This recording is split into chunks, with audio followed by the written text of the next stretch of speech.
Do I need massive EDC tools, or is small classic tools more than enough? Folks, welcome to the channel, and in this case, I'm going to revisit some of those more classic elements of EDC.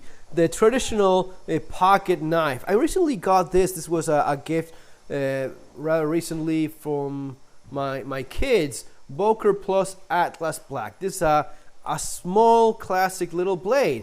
And I've been carrying it lately, and I found it very enjoyable. And I was thinking, man, do you really need a whole lot more? Is there really a reason why you should go and look at the volume of one thing, the weight, but also the volume, how compact this is. How much difference do we have between arguably large, right? This, you could very easily say this is a large pocket knife. And this is how we've evolved. This is the trend, right? Going towards bigger, stronger things, rugged, more.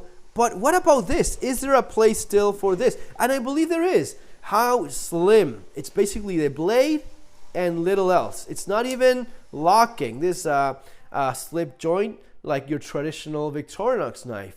And I found it refreshing that, honestly, no, most of the time you don't need it. Now, yes, of course, I've made the point a number of times. When you want maximum performance, you will want to have a larger blade. You will have a blade that actually locks. This will do things that this little pocket knife will not. But for 99.9% of the tasks, this will probably do what you need. What is that? Opening Amazon boxes, cutting a little bit of rope, string, cutting something maybe a little bit bigger. This will do. Now, when it comes down to, oh, but I want my knife for self-defense. Sure, this is what you want to have. Oh, but I want my knife for some crazy survival. How many of those do you have? How many crazy survival tasks where you're going to be jamming this into a nuclear bomb and disarming it in the last second before the city explodes? How much of that do you actually go through, or do you actually experience, or is that even likely at all, compared to just cutting stuff? When it comes down to cutting stuff, this does just as well, and in a far more convenient manner, in a far more convenient format. I'm not even going to go into the, oh, but this looks a lot more aggressive, and if you have to bring this out in the office, it looks a lot worse than if you bring this out in your office. I mean, why not? Maybe for some people it is a big deal. Personally, I have the privilege, yes, and I'm using that word in the accurate manner, not in the skin color type of privilege. No, I have the privilege of, I can basically do what I want all day long, right? I have that luck.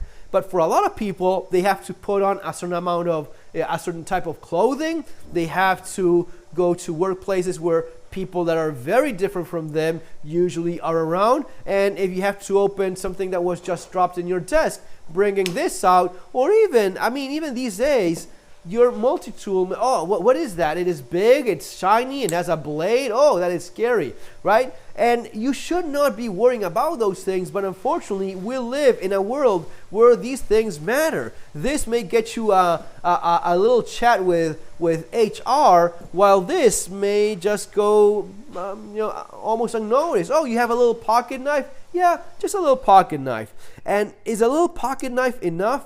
Usually it is. I mean, I'm not even, what is this, like a 3-inch blade, maybe a little bit under a 3-inch blade, but it's very similar to what you get in a Victorinox knife. Now, a Victorinox would also be an excellent choice, but this is even thinner. This is insanely thin. I'm even considering removing the clip because it hasn't got a lot of sense to have a clip in a pocket knife that cannot be opened single-handed. But it is classy, it is very well made, stainless steel, super sharp, by the way, and I have no doubt it holds an edge adequately enough. For a number of things, yes, nothing too forceful, but for just cutting a little bit of something, cutting even some fruit, preparing a little sandwich, this will go just fine. And you will just forget it's even there because of how thin and light it is. I think it's more about how thin it is that just blew my mind.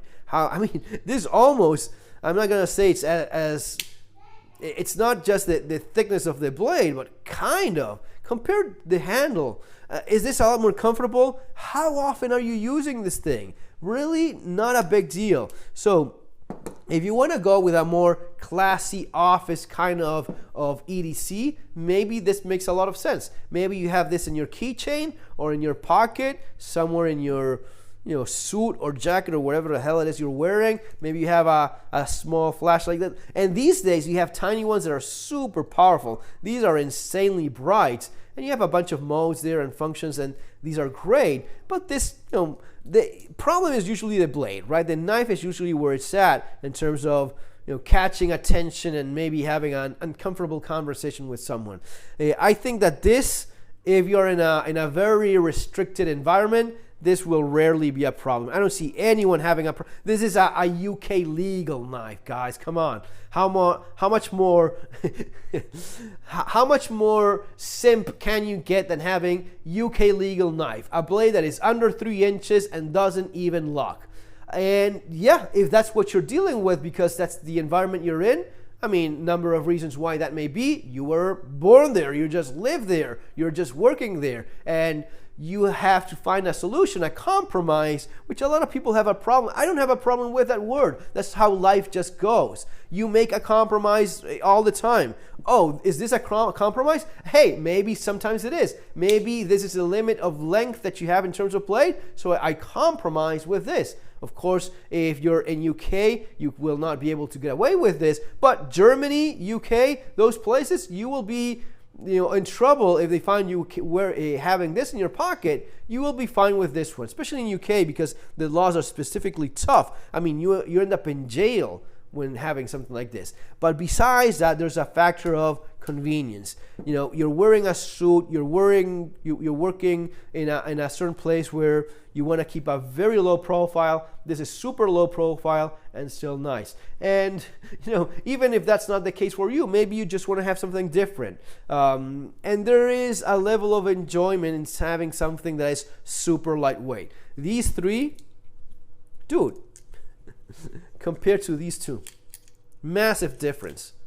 And I don't even have a flashlight here, but there's a factor here for you to consider. So just something else to keep in mind. You have different options, right? And it could be this, or it could be something else. It could be even a Victorinox. Just letting it float out there. EDC used to be this sort of thing. This is a lot more of a newer aspect, the tactical folder, which is a lot more high performance and more capable in a number of aspects, but a number of aspects that you're very rarely ever gonna encounter, okay?